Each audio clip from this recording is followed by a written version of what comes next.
Oke, pernahkah hubungan antara umat Islam dan para pengikut Kristus itu terjadi dengan damai? Atau adakah yang bisa kita pelajari sebagai orang Katolik dalam mengikuti jejak Kristus, mempelajari sesuatu yang baik dari orang Islam? Nah, pada Gedebuk kali ini kita akan mencoba menemukan jawabannya dalam buku ini.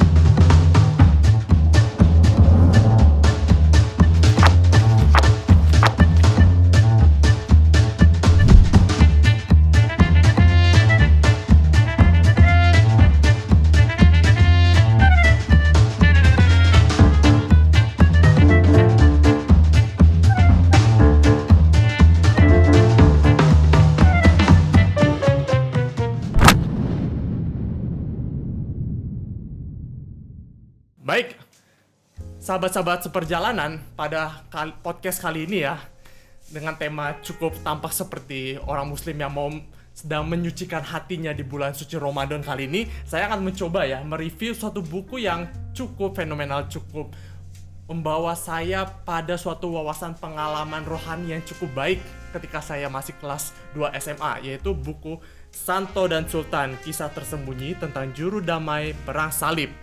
Buku ini adalah buku terjemahan yang aslinya ditulis oleh Paul Moses. Nah, siapakah Paul Moses ini? Paul Moses itu adalah seorang jurnalis.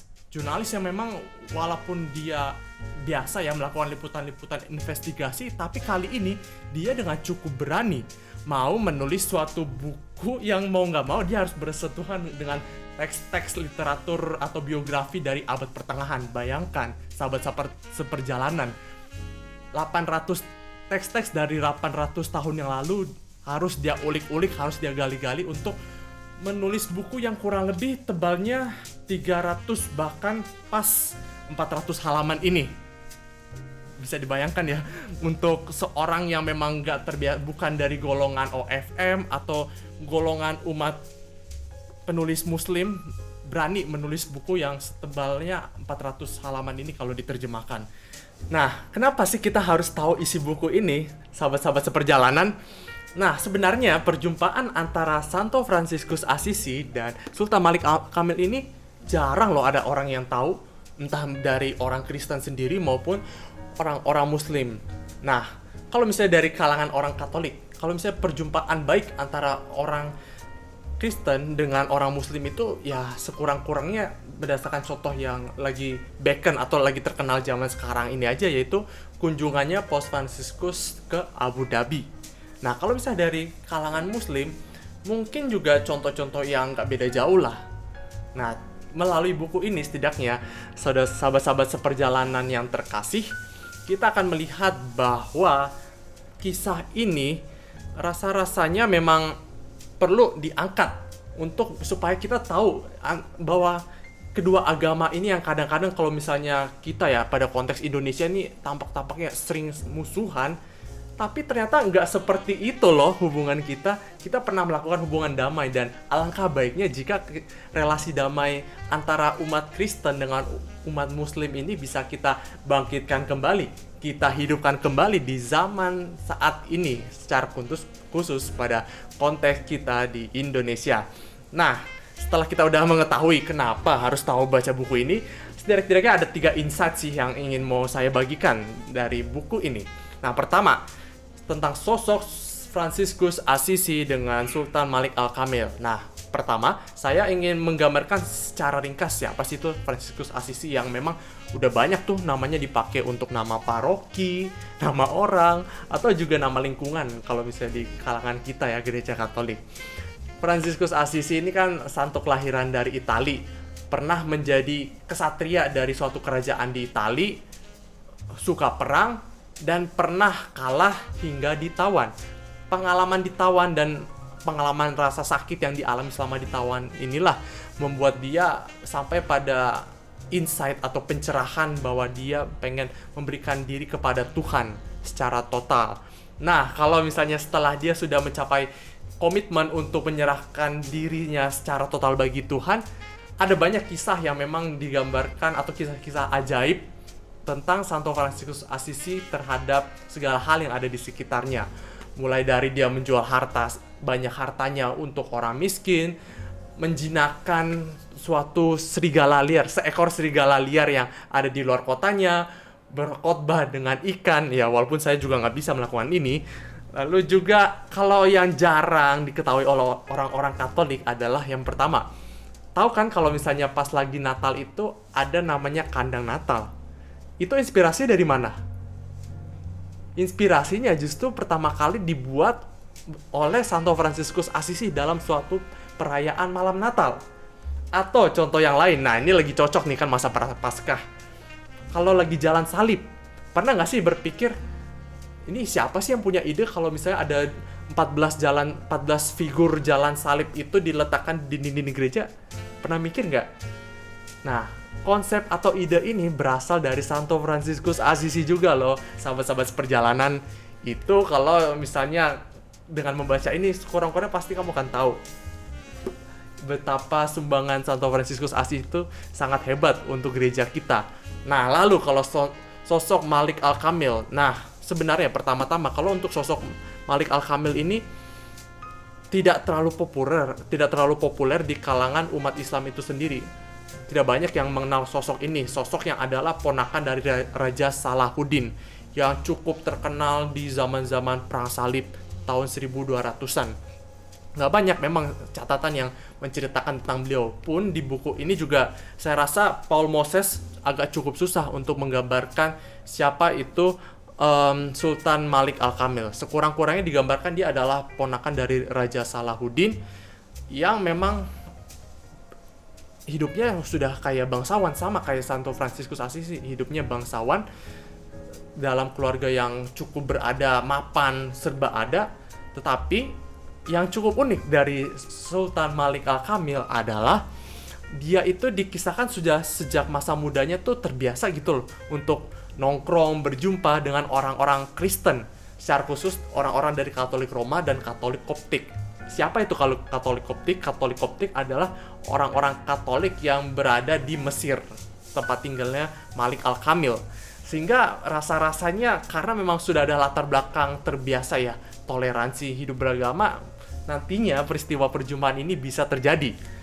Nah, setelah kita udah mengenal sosok kedua figur fenomenal ini, kita akan masuk pada insight kedua, yaitu perjumpaan Fransiskus Assisi dan Sultan Malik Al-Kamil. Perjumpaan antara seorang kudus yang jauh dari Italia ke Timur Tengah atau secara khusus di Mesir.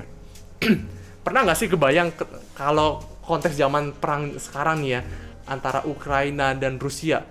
Rasa-rasanya kalau misalnya ada seorang warga Ukraina yang rela menerobos pertahanan Rusia untuk menawarkan negosiasi damai, pasti yang harus dipikirkan adalah resiko nyawanya. Apakah saya akan ditembak oleh sniper atau oleh rudal balistik dari Rusia? Rasa-rasanya imajinasi itu dibawa oleh Santo Fransiskus Assisi.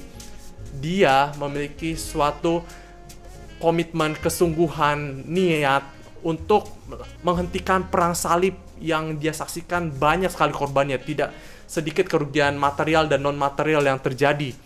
Nah, oleh karena memang lihat tidak ada sesuatu yang baik dari perang ini, dia memberanikan diri untuk menyeberangi suatu sungai yang membatasi antara kubunya Malik Al-Kamil dengan kubu tentara-tentara salib. Dia dengan beberapa pengikutnya, kalau tidak salah bersama 2 orang Fransiskan, datang dengan berpikir, wah ya udah kalau misalnya nanti saya terbunuh ya nggak apa-apa, tapi sekurang-kurangnya saya ingin berbicara dengan Malik Al-Kamil. Nah, begitu tiba di depan kastil Malik Al-Kamil, semua tentara Malik Al-Kamil sudah menodong dia, siap mau menembakkan panahnya. Nah, begitu memang Fransiskus menyatakan dia ingin berbincang damai dengan Malik Al-Kamil. Malik Al-Kamil pun entah kenapa dia dengan penuh rasa percaya dan mungkin bisa melihat kedalaman hati Fransiskus, menerima beliau dengan cukup baik dan bahkan menjamunya loh. Nah, bahkan setelah memang sudah dijamu, Malik Al-Kamil pun memberikan tempat tinggal yang layak di dalam kastilnya. Sampai-sampai mereka ini beberapa hari ke depan, kalau nggak salah sampai 1 minggu lebih, mereka Fransiskus dan 2 pengikutnya menginap di kastil, berbicara banyak hal, bertukar pikiran, dan perbincangan yang cukup membawakan insight. Dan yang cukup unik nih yang harus diketahui sahabat-sahabat seperjalanan, Fransiskus Assisi berpikir bahwa perang ini akan selesai jika Sultan Malik Al-Kamil pindah agama menjadi pengikut Kristus. Nah, sayangnya tidak semudah itu, Ferguson.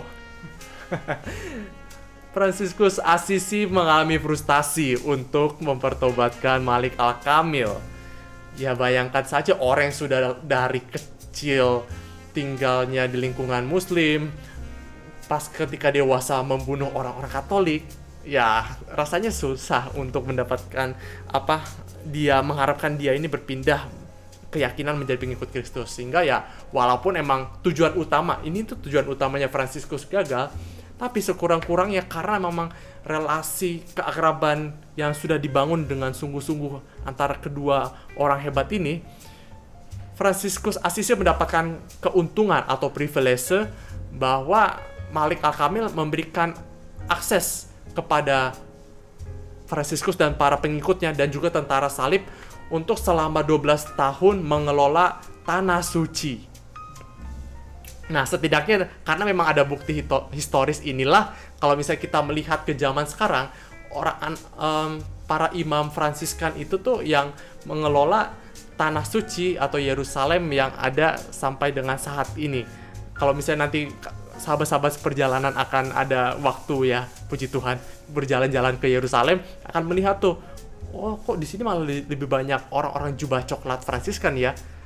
Nah, ini nih apa yang nanti saudara atau sahabat-sahabat seperjalanan lihat itu memang bukti historisnya sudah ada sejak saat ini. Begitu. Nah, setelah kita udah melihat insight kedua, kita akan masuk pada insight ketiga, yaitu hal baik apa sih yang dipelajari oleh Fransiskus Assisi dari umat Muslim. Nah, kalau mau dikatakan hal baik, satu hal yang mungkin bisa saya sajikan, yaitu Fransiskus Assisi dikisahkan bahwa dia tuh sempat iri dengan spiritualitasnya umat Muslim yang rajin berdoa 5 waktu, sholat 5 waktu. Nah, udah gitu mereka ada konsep kalau misalnya tempat ibadahnya itu harus menggunakan bagaimana caranya bisa mengeluarkan suara yang keras, harus bisa memanggil umat supaya memang setia untuk melakukan sholat 5 waktu. Fransiskus Assisi iri dan sehingga dia menekankan kepada para pengikutnya sekurang-kurangnya untuk rajin mendoakan doa malaikat Tuhan sebagai ya katakanlah mungkin saingan gitu ya, saingan untuk bagaimana aku berusaha menghidupkan spiritualitas Kristiani dengan caraku sendiri dan berlomba-lomba melakukan hal baik untuk Tuhan. Itu yang barangkali perlu kita sadari dan hal ini ada saya temukan dalam buku ini. Nah, terus kalau misalnya ditanya bagian favorit dari saya dari buku ini adalah tentang bagaimana hidupnya Santo Fransiskus Assisi dan juga tentang betapa nekatnya dia untuk menjumpai seorang yang bisa saja membunuhnya. Ini adalah bagian favorit saya dari buku Santo dan Sultan ini. Karena memang kalau kita lihat ya di zaman sekarang ini, zaman dimana orang itu gampang sekali bermusuhan, gampang sekali membunuh orang atau melukai orang, menindas orang lain. Nah, kadang kita itu karena memang terbiasa bermusuhan, ya kita mau nggak mau udah kalau misalnya aku dirugikan, aku harus merugikan orang lain. Nah, sayangnya kita kurang menimba inspirasi dari sosok Fransiskus Assisi yang memang dengan segala kerendahan hati melihat dan menghidupi ajaran Kristus bahwa mengasihi sesama manusia, menghadirkan kedamaian, sukacita dalam kehidupan kita sebagai manusia di dunia ini.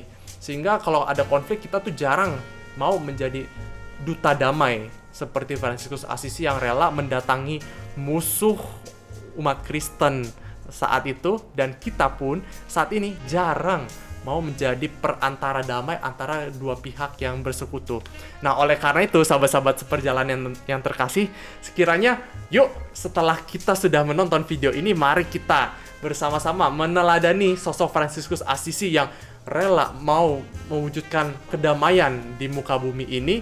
Dan juga kalau misalnya kita sebagai sosok yang sudah ditawari damai, mari kita juga menghidupi semangat kerendahan hati seperti Sultan Malik Al-Kamil yang memang melihat niat baik orang yang mau menghadirkan damai, kita harus membuka hati, membuka pintu bagi orang yang menawarkan damai, supaya memang hal baik yang sungguhnya bisa kita usahakan di samping adanya konflik, yaitu kebaikan, kemanusiaan, kedamaian, itu bisa hadir di kehidupan kita, sehingga kita pun dapat semakin bersama-sama walaupun dalam perbedaan keyakinan, suku, golongan, dan agama, bisa menghadirkan kedamaian di dunia ini. Tuhan memberkati kita semua. Amin.